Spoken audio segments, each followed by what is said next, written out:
બનાસકાંઠાની વડગામ તાલુકા પંચાયતમાં પ્રમુખની ચૂંટણીમાં ભાજપ કોંગ્રેસ વચ્ચે બબાલ। તાલુકા પંચાયતના હોલમાં ભાજપ કોંગ્રેસના કાર્યકરો વચ્ચે ધક્કા મુક્કી થઈ।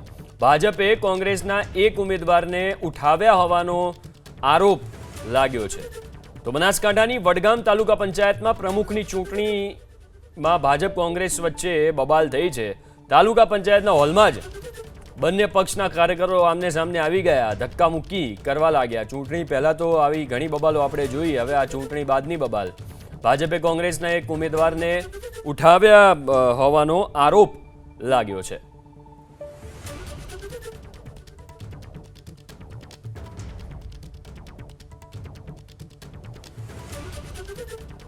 તો બનાસકાંઠાની વડગામ તાલુકા પંચાયતને લઈને આ સમાચાર, જ્યાં પ્રમુખની ચૂંટણીમાં ભારે માથાકૂટ થઈ।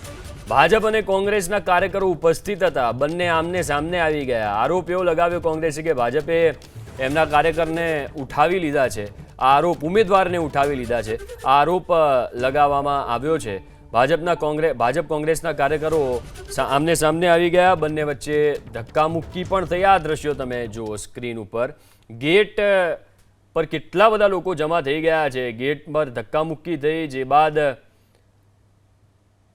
જે કાર્યકરો છે એમના વચ્ચે બોલાચાલી થઈ અને બાદ ત્યાંથી એક વ્યક્તિને લઈ જવામાં પણ આવી રહ્યા છે। તમે દ્રશ્યોમાં પણ જોઈ શકો છો, ભાજપ અને કોંગ્રેસના કાર્યકરો આમને સામને આવી ગયા છે। વડગામમાં આ સ્થિતિ સર્જાઈ। સંવાદદાતા રતન ફોનલાઈન ઉપર જોડાયા છે। રતન, આખો મામલો શું હતો ને અત્યારે શું સ્થિતિ છે? એ ચોક્કસથી વાત કર્યા છે વડગામ તાલુકાના જે તાલુકા પંચાયતની જે प्रमुख ने उपप्रमुखનો મામલો હતો, તે કોંગ્રેસને બહુમતી હોવા છતાં એ કોંગ્રેસના એક ઉમેદવારને જે ઉઠાવ્યો હતો ને તેને કોંગ્રેસને જે તેનીવાડા સીટ ઉપરનો જે ઇરફાન મુહમ્મદ ભાજપના જે ઉમેદવાર હતો તે પોતે લાવ્યા હતા અને તેને તે પંચાયતની અંદર આમને સામને છે કે પ્રથમ ફેસ થઈ હતી, તેને લઈને અત્યારે તો જે તાલુકા પંચાયત વડગામ તાલુકામાં વધુ હોબાળો થયો છે। હવે જોવાનું રહેશે કે આ બંને આ પક્ષના અંદર કોણ પ્રમુખ અત્યારે બની રહ્યા છે, જોવાનું રહ્યું છે। આભાર રતન વિગતો આપવા માટે।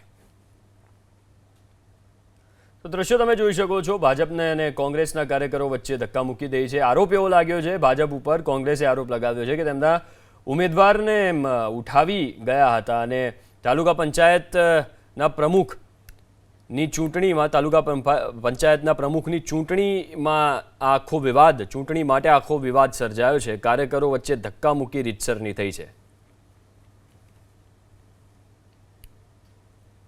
તો અગાઉ પણ આપણે દ્રશ્યો આવા જોયા હતા, એ ચૂંટણી પહેલાના હતા, પણ ચૂંટણી પછી પણ આવા દ્રશ્યો સામે આવે એ પણ આશ્ચર્યની વાત છે। તમે જુઓ, હજુ પણ સ્થાનિક સ્વરાજ્યની ચૂંટણી પત્યા પછીના આટલા દિવસો પણ તમે જુઓ આવી સ્થિતિ અનેક જગ્યાએ જોવા મળી રહી છે। આ વડગામની સ્થિતિ છે। ભાજપ અને કોંગ્રેસના કાર્યકરો પહેલા ભેગા થાય છે અને પછી સામને સામને આવી જાય છે, બોલાચાલી થાય છે, પછી બબાલ થાય છે। આરોપ એવો લાગે છે, કોંગ્રેસ એવો આરોપ લગાવે છે કે ભારતીય જનતા પાર્ટી એમના ઉમેદવારને ઉઠાવી ગઈ છે અને એટલે જ આ બોલાચાલી થાય છે, આ બબાલ થાય છે। પોલીસની હાજરીમાં પાછી બોલાચાલી થાય છે, એ પણ તમે જોઈ શકો છો। ભાજપ કોંગ્રેસના કાર્યકરો ધક્કામુક્કી પર ઉતરી આવે છે, ગેટ તોડવા સુધીની પરિસ્થિતિ ત્યાં સર્જાઈ જાય છે। એટલા હદે બોલાચાલી થાય છે, એટલા હદે ધક્કામુક્કી થાય છે કે પોલીસ એ મામલો શાંત કરવો પડે છે।